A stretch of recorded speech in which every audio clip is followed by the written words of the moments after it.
It had been snowing all night, so that when the Wombles came out of the burrow in the morning to start tidying up the common, all they could see was snow. Everything looked quite different. The Wombles just stopped and stared. "Doesn't the common look clean?" said Bungo. "And isn't the snow white?" "Yeah, it looks just like ice cream," said Orinoco, who was very greedy. "I wonder if it tastes as nice." And he ate some. It was so cold, it made his fur stand up on end and his teeth chatter. "What you need to do is to run about," said Tomsk. "That'll make you warm again. Come on, slide on the snow with me. I've got an old tin tray we can slide on. Come on, Orinoco, it'll be fun."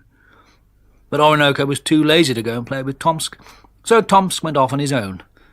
"I'll tell you what," said Bungo. "I've just had a good idea. Let's make a Snow Womble, and let's make it look just like Great Uncle Bulgaria. That'll be fun. Come on, Orinoco, you lazy Womble, come and help me." But Orinoco was too lazy to help Bungo make the Snow Womble. He just curled up comfortably, and soon he was fast asleep. Bungo started to make the Snow Womble. He made the body, and then the head. He put a shawl round it and a hat on it, and soon the Snow Womble began to look very, very, very like Great Uncle Bulgaria. "I just need some spectacles," said Bungo. He was very pleased with his work. While Bungo was making the Snow Womble, Tomsk was sliding down all the snowy slopes. "Ooh," said Tomsk as he made himself go in a wiggly line instead of a straight one. "This is exciting. I wonder why Orinoco didn't want to come too." But Orinoco was having a nice sleep. He was dreaming about ice cream, lots and lots of it, with cherries and strawberries and swirls of cream on top. He sighed happily, and he settled himself even more comfortably in the snow. Bungo finished making the Great Uncle Bulgaria Snow Womble. He was so proud of it. He wanted to find another Womble to come and look at it. So off he went.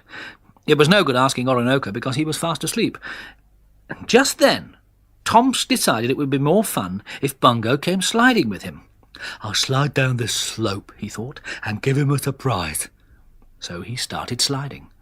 Faster and faster he went, and suddenly he saw at the bottom of the slope not Bungo, but Great Uncle Bulgaria. "Get out the way, please! Get out of the way!" shouted Tomsk, waving his arms. But Great Uncle Bulgaria didn't move at all.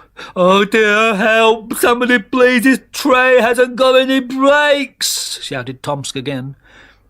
He tried to stop sliding so fast, but it was no good. He kept going faster and faster and faster, and Great Uncle Bulgaria still didn't move. Tomsk shut his eyes, and the next minute, bang! Crash! Wallop! Tomsk hit the Snow Womble, which broke up into little bits. Tomsk went flying into the air and landed upside down in the snow. There was nothing left of the Snow Womble at all. Tomsk opened his eyes. All he could see was a shawl and a hat. There was nothing else left.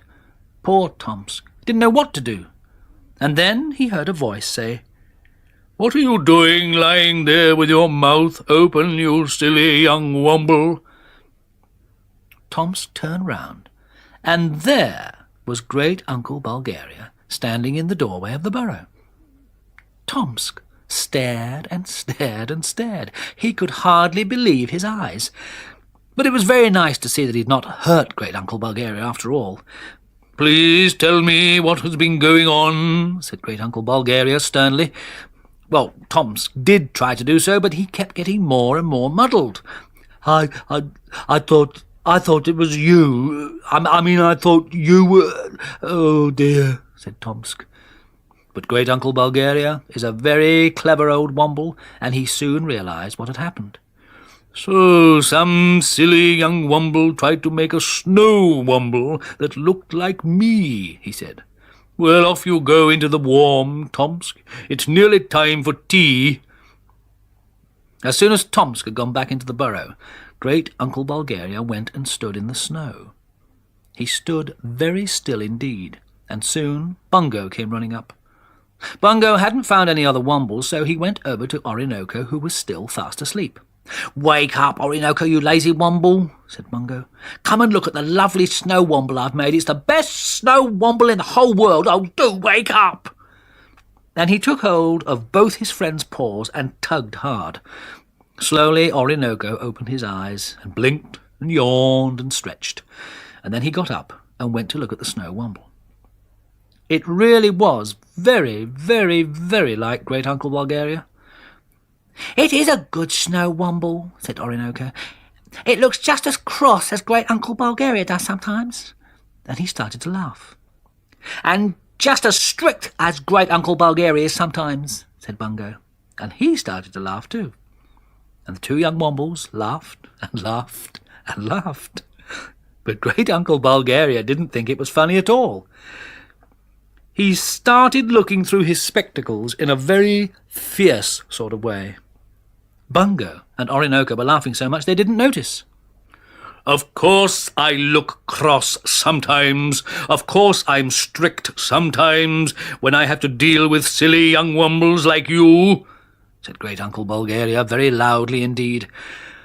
Bungo and Orinoco were so surprised at hearing the Snow Womble speak, they both sat down plop in the snow. They weren't laughing now. "Get up," said Great Uncle Bulgaria.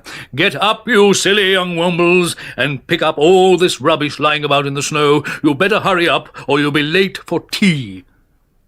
And Bungo and Orinoco both did what they were told without another word. They picked up the Snow Womble's shawl and his spectacles and his hat, and just as they were finishing all the tidying up, Tomsk came out of the burrow. He said, "Hurry up, Bungo. Hurry up, Orinoco. It's tea time, and we're going to have iced cakes and real ice cream." And Orinoco and Bungo hurried into the burrow as fast as they could. "Goodbye, Wombles. Have a very, very, very nice tea."